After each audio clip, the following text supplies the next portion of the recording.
Biz aynan shu narsani esda saqlab qolishimiz kerak.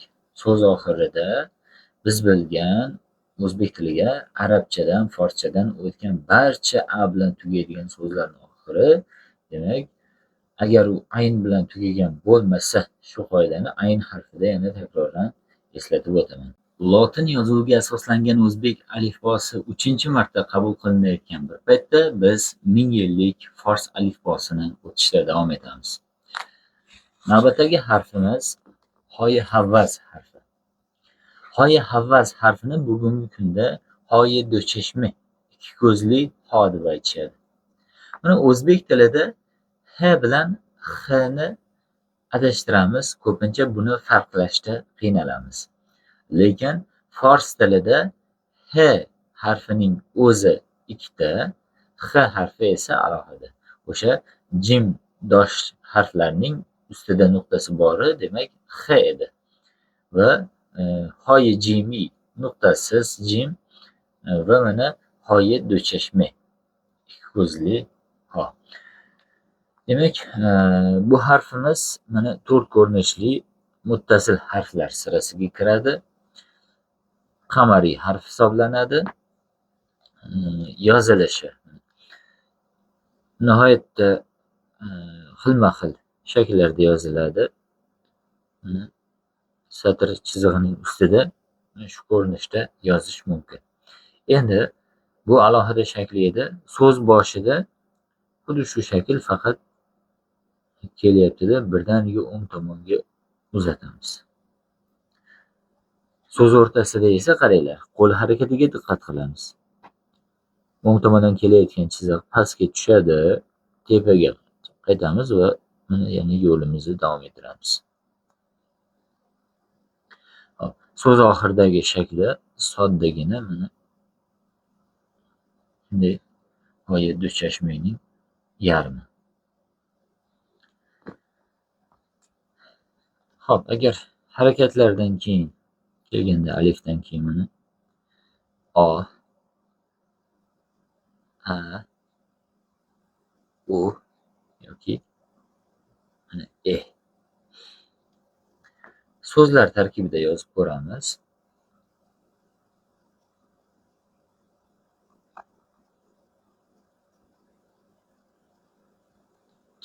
Moh. Moh oy degani.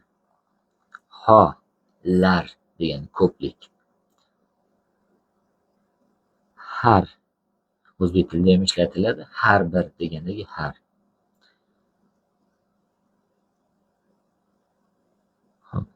Dah degani 10 degani.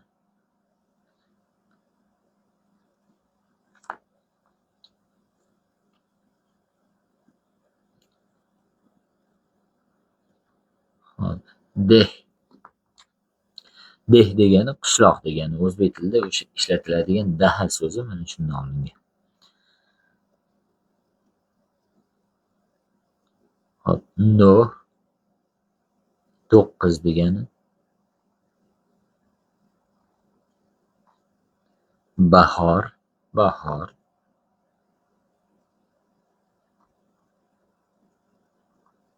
mehr, demak, mehr degani.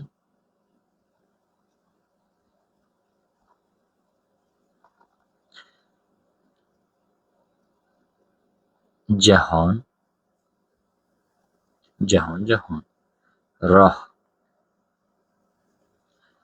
roh yo'l degani. Rahnamo degan so'z ishlatiladi-ku. Rah deb ham aytiladi.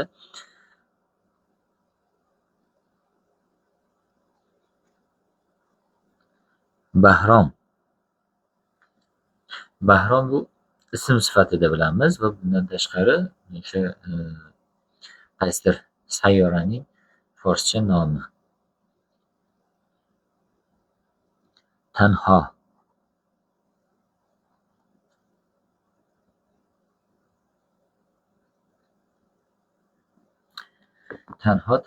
yolg'iz.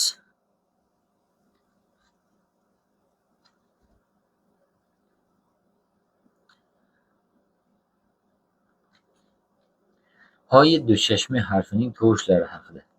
Qaranglar, bu yerda ko'rsatib o'tganimiz mana h tovushni ifodalaydi, lekin e tovushini ham ifodalaydi.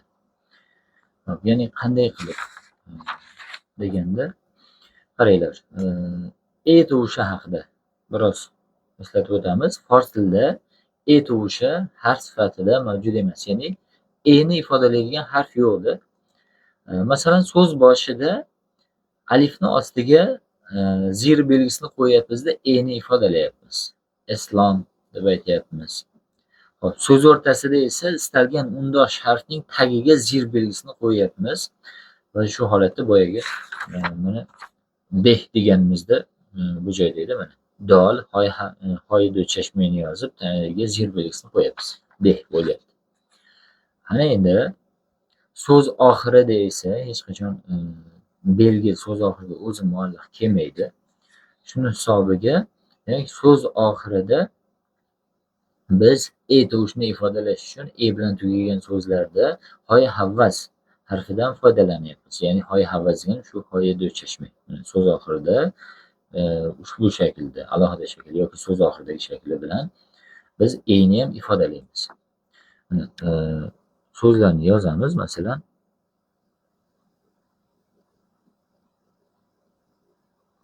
nime degan so'z. Nime degani yarim degani.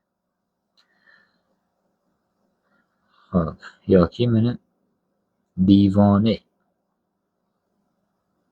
O'sha o'zbekchada ishlatiladigan devona. Hop, bu devonada a kelyapti. A bo'lmaydi. Nima uchun buni biz divone deb qilib aytyapmiz degan savol paydo bo'lishi mumkin. Bu biz o'rganayotgan Eron lahjasi, ya'ni Tehron lahjasi xususiyati shundaki, so'z oxirida hech qachon a tovushi kelmaydi va biz bilgan barcha o'zbek tilida ishlatiladigan forsiy so'zlardagi a tovushi Tehron dialektida ga aylanadi. Andisha, andishe, devona, divone, xona, xone, shu kabi. Mana yana qolgan misollarni ham yozamiz. Mana bahona, bahone. Mana o'zbekchadagi davra degan so'z. Do're. Hop, yoki tepa degan so'z. Tepa, tape. Yo, o'sha uy, xone.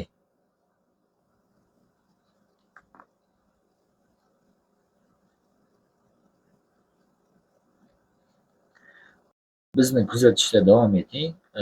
Imlo bo'yicha, forscha so'zlarning mazmuni bo'yicha qandaydir sizlarning ham fikringlar bo'lsa, izohga yozishinglar mumkin. Biz keyingi postlarimizda albatta bunga javob qoldiramiz.